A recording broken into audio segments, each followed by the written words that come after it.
in my opinion, with the hundreds of clients that I've worked on in the past 5 years with this, because of just its ability to improve tissue repair and healing. Now, it's not actually doing the healing, it's just improving the pathways to allow better healing. Yes. And that's what a lot of people need to know too. It's just a part of it. It doesn't mean that I'm not preaching better sleep in my athletes, in my patients who are healing.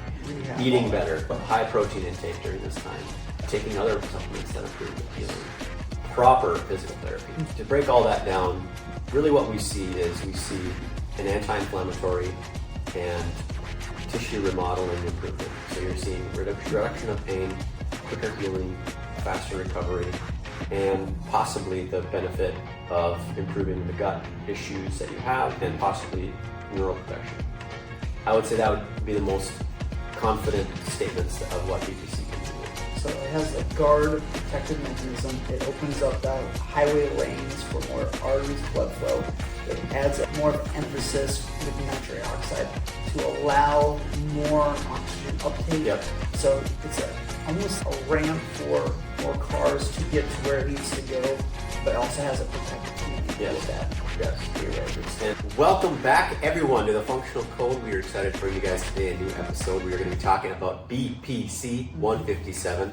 This is a very common peptide that is used for a lot of different things, and so stay tuned. I know if you guys have heard of this, is going to be a good one for you. As always, I am Dr. Addy. And I'm Dr. Jace. I know we both have had experiences, not only for us personally, but also patients, so we're super excited to bring that to you today with some updated information. Doc's going to do an awesome job diving into some updated studies that have come out in recent on human trials. So, Doc, let's dive right in. What is BPC-157? What's all the rage about? Yes, absolutely. So, first off, we have done a few other podcasts on peptides. Mm-hmm. So, if you are curious, just learning about peptides in general, please revert back to those podcasts.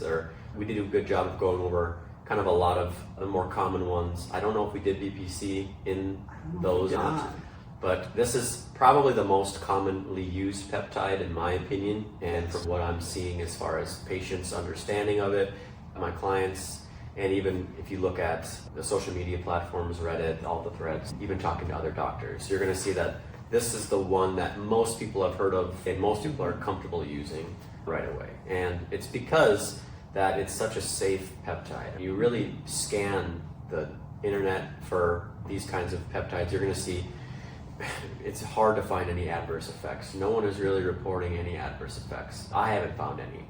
I've been doing it with my patients now for over 5 years. I've been doing it on myself for that long. I've had doctors who've been doing it for 5, 10 plus years. Again, they're not reporting anything. They're not seeing anything. Peptides alone by themselves are very safe. They're just amino acid compounds. BPC-157 is a 15 amino acid compound, which is why 1,5 is mentioned that way. But BPC, body protection compound, is what it stands for. It's secreted and created in our gut. And so when we are using this compound, when we actually ingest orally, we don't see a harsh breakdown by the stomach for this particular peptide, which is unique for a lot of oral intakes, either supplements or compounds. So that's why BPC is an anomaly, because it doesn't have that kind of effect once we ingest orally. But what we find is it's actually even well tolerated and received injected subcutaneously. So you can take it both orally and subcutaneously. And if you were to ask patients, doctors, if you go online and read, you're going to see that most people find the injections to be even more helpful than the oral. Now, in some cases where patients do have stomach issues and they're taking it orally, they still see really great changes. But again, it's person dependent, and you just have to, there's some trial that might come with it. There's a lot of research that we have to do on BPC, and I would say this, the evidence right now is small and limited. Sure. I would say most of the research on BPC is on animal models, and it's really early stage. There's maybe a few clinical trials that have been done in small private settings, retrospective and pilot studies, so you're not going to get a lot of high quality evidence on by BPC in humans. And that's more so because it's hard to find. There's to fund the studies, I'm sure. And funding's going to be limited. Where you do it at, I'm sure, is a whole other thing. Yeah, you just aren't going to get the backing from the companies that have billions of dollars, but not unless these pharma companies purchase or figure out a formula to create a BPC drug similar to GLPs, which have been turned into drugs now off of like semaglutide, tirzepatide, those kinds of things. I am curious to see if this will ever become a drug. If it does, I'm not surprised because it is one of my favorite, if not my clients and patients' favorite peptides, and I enjoy using it and I think it's awesome. Just breaking down what we have right now, I'll more or less put this for everyone up to read because I don't want to go through it too in depth, but we have seen some animal models and possibly some human models done on GI protection, ulcer, IBD. The reason I say possibly human is because some of the abstracts are from Croatia, which have the published abstracts, but it's really tough to find the research actual results. Oh, I see what you're saying. Now this is just, it's just what they've stated that they've done. There's some phase 1 and phase 2 clinical trials done on stomach conditions with BPC. Some of it was oral, some of it was enema based. It's interesting to read how they used it. From what the research stated, it had good results, and as far as safety, there was no adverse effects. But again, we really don't have a lot of research coming out of that Croatian group. The only small subset of patients that have been tested or have been studied, in my opinion, was done on Edwin Lee's work, who I think he's got 3 studies that showed either retrospective, so it was just done, and then he just went back and stated, well, this is what I saw from that group, which isn't a high quality research. And then there was 2 pilot studies that he did on a knee and interstitial cystitis. The knee was done in injection. I think there's like 12 patients that he did.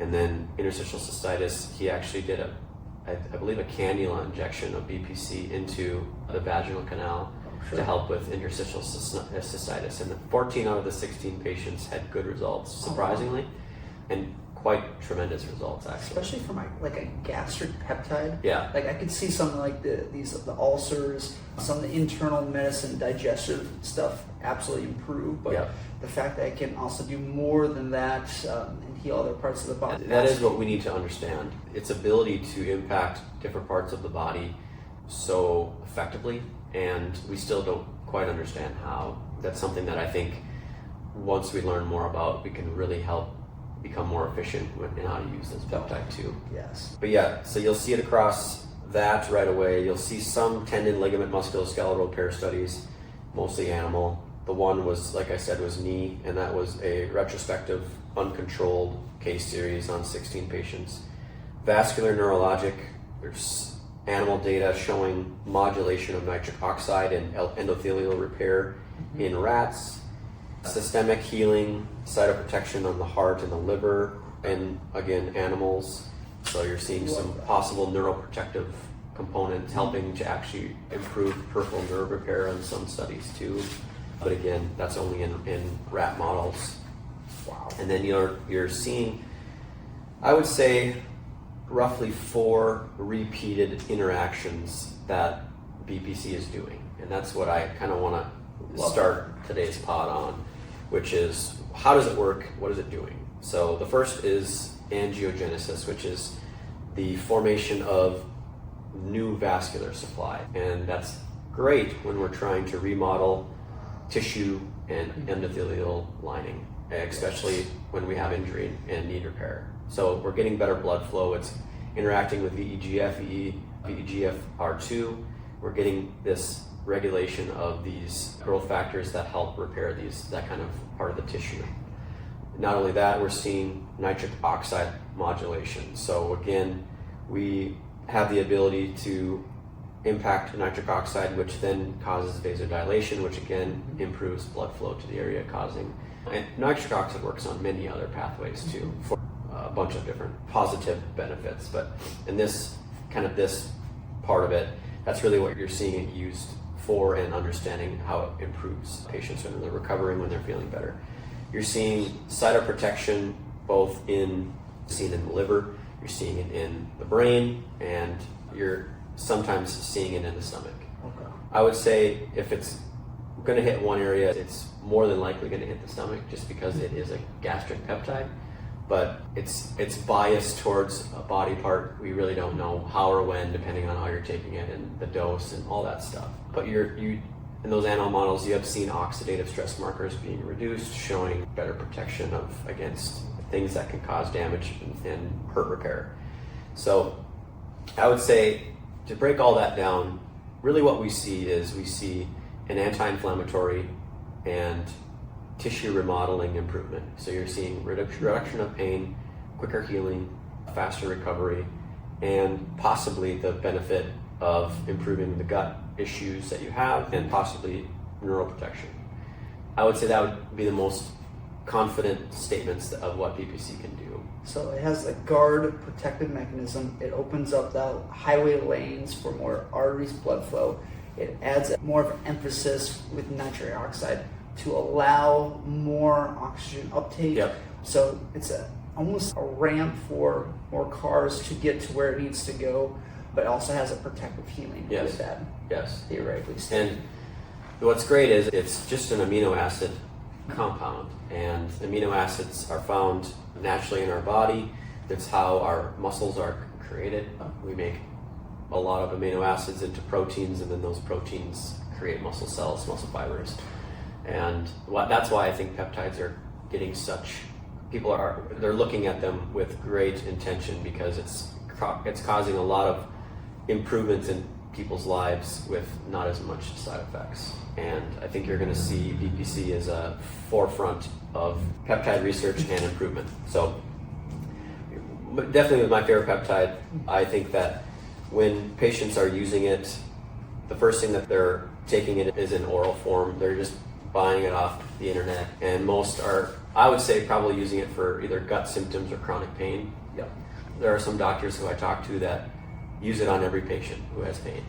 These are pain management doctors who start patients with BPC right away before they start doing injections or other types of treatments on them. They are confident that is something that drastically reduces their patient's pain, and it's something that they want them on right away. I think it's cool to see that from a medical model, that they're already confident like that. I'm sure people would start thinking, is it more advantageous to, if they're going to go in the injectable route, is it more advantageous to do it at the local site, or does it have more of a systemic effect? Doesn't matter where you inject, if that's the case. We don't know that yet. Some are pretty confident that local versus systemic is the same. And you're going to see some doctors out there stating that there's no difference. Doing it in the subcutaneous area, whether it's the stomach or the glute, versus at the focal site, they argue that there's no difference. There's no reason you need to be doing that. However, you look on Reddit and you look on threads where people are using this stuff, talking to other doctors. Some state that it's better used at the site. Interesting. In my opinion, with the hundreds of clients that I've worked on in the past 5 years with this, including myself, I don't see a difference.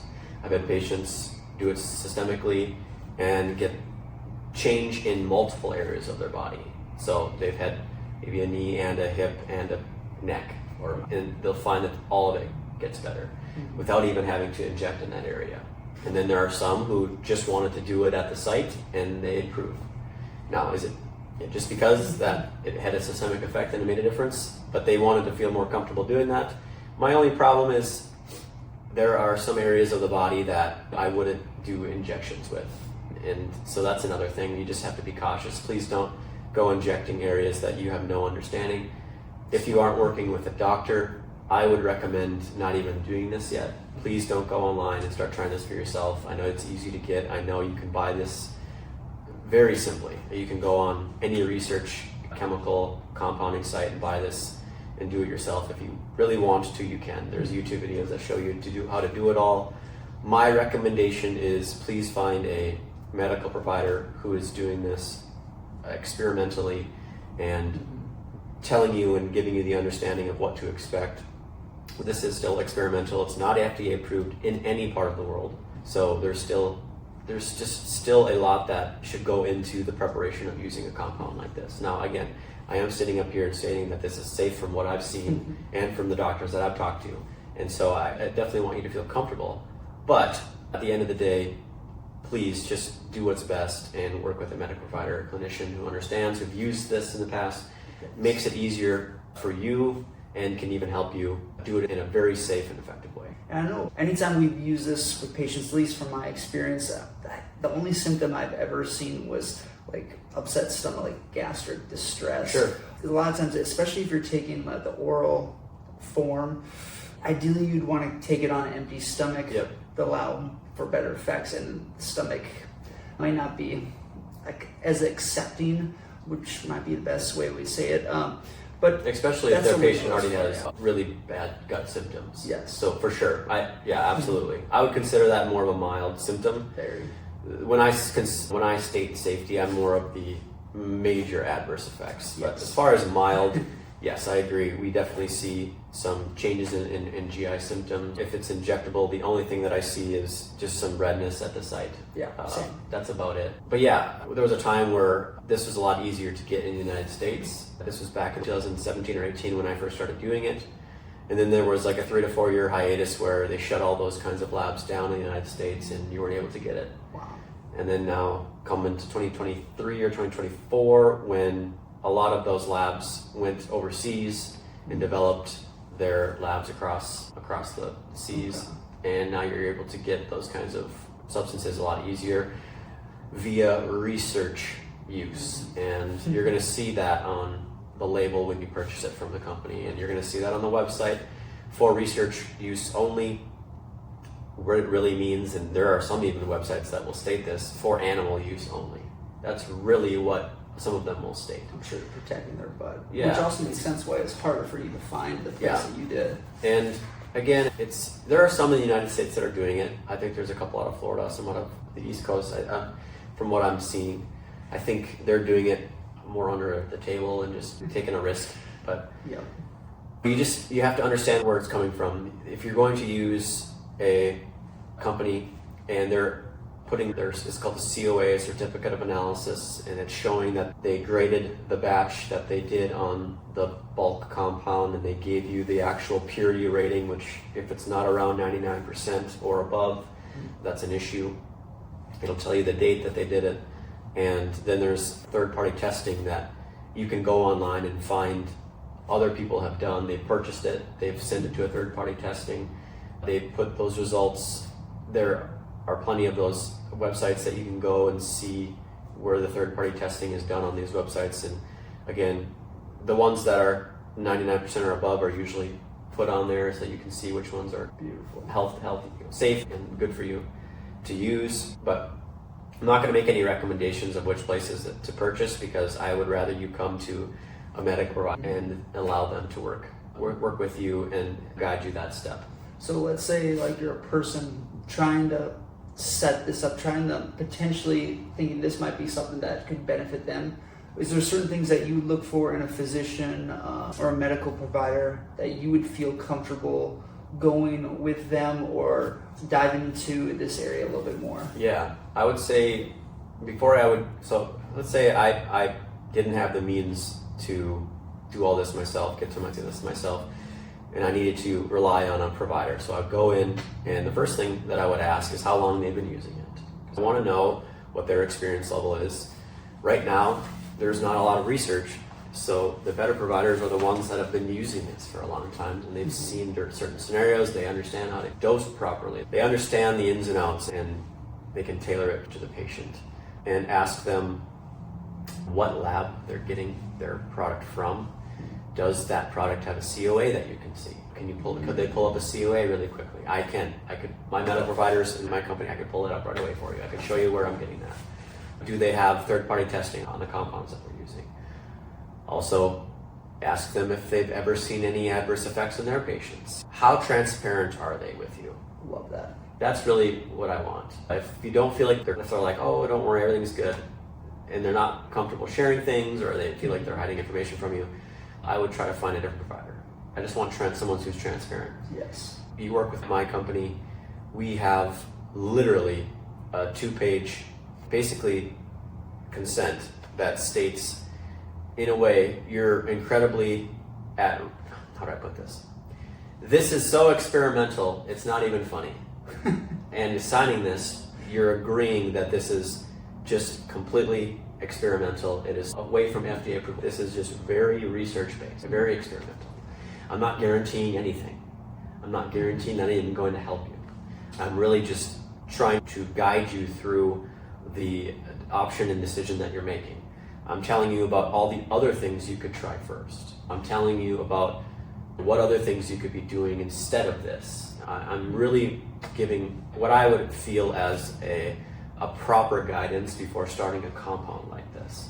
Do you sleep well? Do you eat well? Do you exercise? What are other things we can maybe try first? I'm giving you all the possible side effects that could happen that we know of. Everything that should be educated first before trying something like this, that is what a proper provider should do. Respectable. Yeah. 100%. I can't say that any better. There's also a reason why we're going down this avenue as well, in terms of, let's say, certain other things aren't improving, or based on past experience that we feel that this could be improvement for X person or Y person.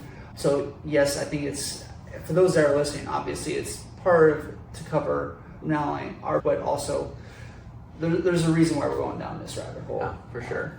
Yeah, I think the biggest thing is transparency, comfortability with the provider, and also choosing a route that you feel is best for you, whether that's the oral, the injectable. Yes. There are new ways of consumption. There's actually dissolvable strips for your tongue now. I haven't tried those yet, but I know of some people who have. And then I think they even have created an intranasal spray of BPC. Wow. That's a pretty common peptide route. There's some peptides that are intranasal. And then, of course, we saw in research the enema form, and there was a pilot study on 2 patients done intravenously, actually. incredible. Which showed good safety. But again, that's still not enough, in my opinion. I would like to see someone doing far more experiments on patients and a larger cohort of individuals before I were to do intravenous with BPC. Smart. Yeah, sub-Q makes more sense. Absorption, but Yeah. research and time will be the ones that will tell us way more. Yes. And then just, I guess the last thing is this is banned by the WADA, which is a sports sanctioning organization which sanctions all of the things that you can ingest as an athlete. So obviously you can't take steroids, you can't take performance enhancing drugs, these kinds of things. But BPC is on there, and it is something that athletes should know before taking it, and then unfortunately getting suspended or hit with a sanction. So that's any age group? Any age group. Yeah. Yeah. From high school to professional. Yeah. Smart. I think people need to hear that because I don't think many people know about that. Yes. Cool. So I just want to end today with a few case studies that I've done in the past with clients over the years, and just to give you an idea of what to expect and how it can help. I would say I'll create these, let's call it just figurative ideal patients that I know that it more than likely will help. And what does that look like? So let's say you're 35 to 65-year-old male who injured his shoulder doing something over the weekend, and it's sore, maybe tendonitis, or maybe partial tear or something like that. And you start taking BPC. Within 2 to 4 weeks, most of that subset of patients, I would say, sees anywhere from 30 to 50% reduction in pain by 30 days. I'm confident making that as far as a guess of what would happen to them. Sure. Now, there are times where we can even go down the path a little bit further, and let's say you did actually tear something. I have had patients who have had ACL tears, shoulder tears, really bad injuries. BPC, in my opinion, seems to speed up that process of healing. These patients are getting back to, let's say they're an athlete, getting back to play quicker. Now, this is done in the off season with these athletes. That's just how comfortable I am with using that. But again, it's getting them back to play. It's also getting, I would say, reducing the healing time up to even, I would say, 30 to 50% time Wow. because of just its ability to improve tissue repair and healing. Now, it's not actually doing the healing, it's just improving the pathways to allow better healing. Yes. And that's what a lot of people need to know too. It's just a part of it. It doesn't mean that I'm not preaching better sleep in my athletes, in my patients who are healing. Rehab, Eating better, high protein intake during this time, taking other supplements that improve healing, proper physical therapy. If you don't know what that is, we've talked all about that on our podcast. And again, just making sure that everything else that they're doing is top notch while they're overcoming this injury. So it is a tool. It is not the substitute for a lack of effort on a healing journey. So if you're not taking the time to do everything else, then again, it's just not going to be as effective.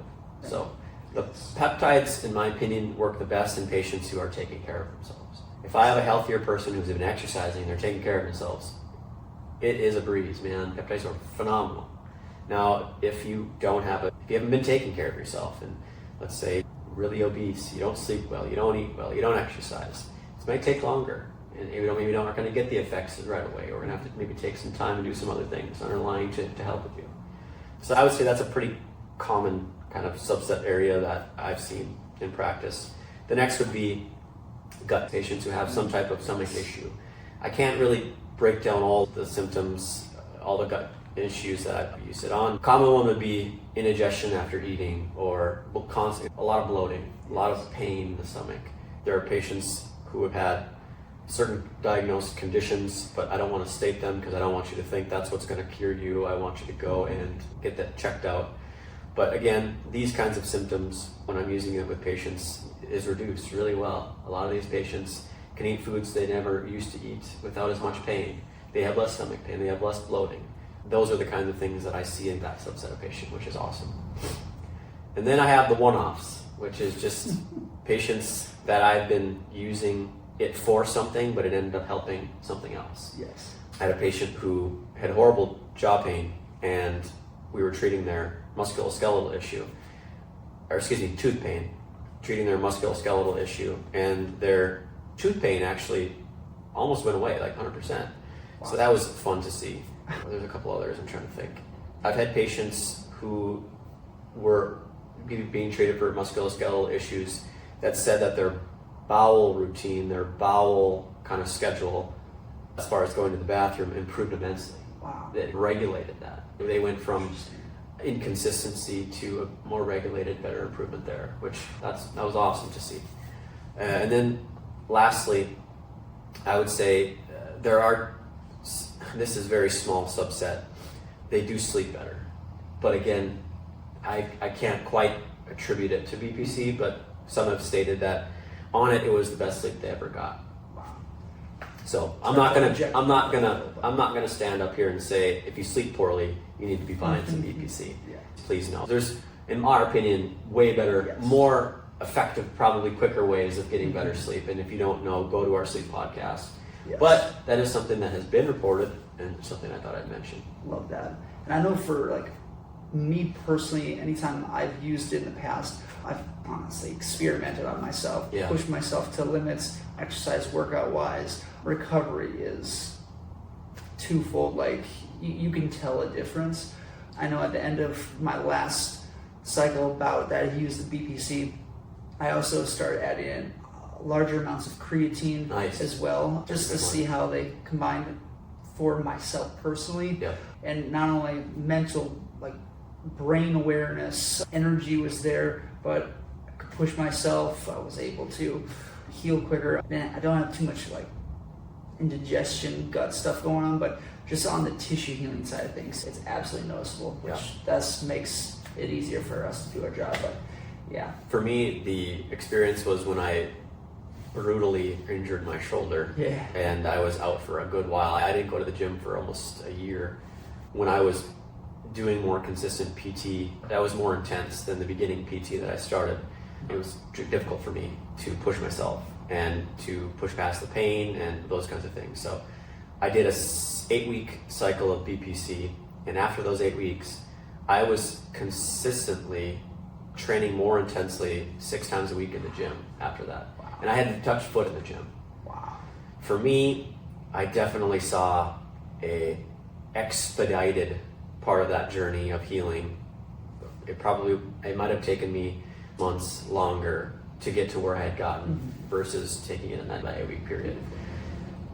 That's really all I can say. It's so tough to really know, but I know if I ever get in that situation again, that's what I'm using. Yeah, for sure. Sense. Yeah, pressure. The results are in obviously what you've known with your experience. Yeah.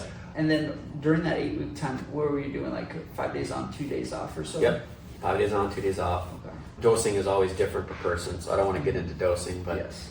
Really the biggest thing was the difference in pain reduction that I saw, the ability for me to push myself, how quickly I was overcoming pain and soreness after doing physical therapy, and just what a supportive tool it was during that kind of stronger engagement in exercise, and for how busted my shoulder was. Now that I'm at where I am, I would absolutely state that BPC was at least 20 to 30% of that journey. Wow. Maybe 20% for sure. And a lot of people, that may not sound like a lot, but in my opinion, most supplements or supportive tools are like 5 to 10% of the journey. Like there's a lot more in the journey that require effort. And if you are exercising and eating well, you know that's way more of the effort. Yes. That's 90% of it. Yes. Some of those supportive tools can really be the last 5 to 10% that really get you to where you want to go. So for me, I do feel like it surpassed my normal experience of taking like a supplement would have from past injuries and things like that. It definitely performed better and higher than some of the things that I've ever taken. Love that. Yeah. And I remember when you had that injury too, and you started adding different things to your regimen. I know that was a thing that we talked about. And even from my perspective, working alongside you during that journey, it was noticeable for myself probably at the second, third week. Yep. There was no limitation. There are less limitations for you adjusting people, for you moving, exercising, all that stuff. Yeah. And I know we worked out together for a period of time too. Yeah. It was cool to see from a different perspective based on your journey, but yeah. I love it. It's by far my favorite peptide. I hope there are other providers out there who have either used it and are continuing to help patients with it, or if you haven't, trying to understand more about it, because I do think it's a great tool to add. It's a very safe, great tool to add to your repertoire as a provider. And as far as patients goes, please, if you are interested, seek out a provider who is using it, and just let us know how it went, please. I'm always interested in learning more about which providers are doing what with it. I love to learn. I want to learn. I want to help everyone else understand it, and hopefully we can start getting you off drugs. Yes. I love that. Is there anything else you want to say, Doc? No, I think you hit the nail on the head with everything. Being safe, being curious, asking questions, finding someone that has experience that you can trust, and then again, this is not just the cure-all, it's like you said, a tool. Good point. And if anything, double down, sleep, proper food coming in your body, hydration, those are top tier. Absolutely. This is definitely making good leeway. So well said. Beautiful. All right, everyone. Hopefully you enjoyed today's podcast. If you did, please share, subscribe. This is going to be hopefully a big one, because I really want this one to be seen by as many people as possible. It's tough for us to talk on these kinds of subjects. This is a experimental space, and a lot of social media platforms usually censor or flag this kind of topic just because it is experimental. But as you can tell, and from the podcasts that we do, we aren't up here marketing or selling anything. Yeah. We're really just trying to educate you. Yes, we use it in patients and have used it in ourselves. Yeah. We're not providing a link for you to go and buy from us. We're not saying that you need to come to us. This is truly just educational, and we just want to make sure you guys are safe, and it does help you. So please, if you can share this with someone, this would be really helpful for us just to get this kind of information out there. There are too many out there that are just preaching, go and buy this from Amazon, it's amazing. That is just not the way to do this kind of stuff. This is a heavily, we'll call it, I'm not sure I know the proper word, forged or duped compound. Yes. And it's easily recreated, and it's not very high quality in a lot of the space. It's very tough to get good quality peptides. Yeah. And if you start researching and you start seeing all the third-party testing websites that do this, you'll see that there is a big difference between certain websites and compounding pharmacies compared to others. And so you just want to make sure you're getting the highest quality stuff and you're protecting yourself, you're being safe, and just that's what I want for everyone. I'm really glad you brought that Yeah. up. Yeah. Because Yeah. I think that's where our true intention has always been. Yes. To help as many people as we possibly can in a safe manner. Yes.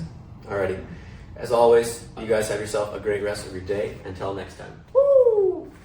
Disclaimer: the content provided in this health podcast is for informational purposes only and is not intended as a substitute for professional medical advice, diagnosis, or treatment. Always seek the advice of your physician or other qualified health provider with any questions you may have regarding a medical condition. Never disregard professional medical advice or delay in seeking it because of something you have heard on this podcast. If you think you may have a medical emergency, call your doctor or 911 immediately. Reliance on any information provided in this podcast is solely at your own risk. The creators and hosts of this podcast are not responsible for any actions or decisions you may take based on the information presented. Thanks for joining us on The Functional Code. For more evidence-based health insights, subscribe, rate and review wherever you get your podcasts. Remember, your journey to a healthier you begins with understanding the functional code. Until next time, stay well, stay informed, and embrace the science of living well.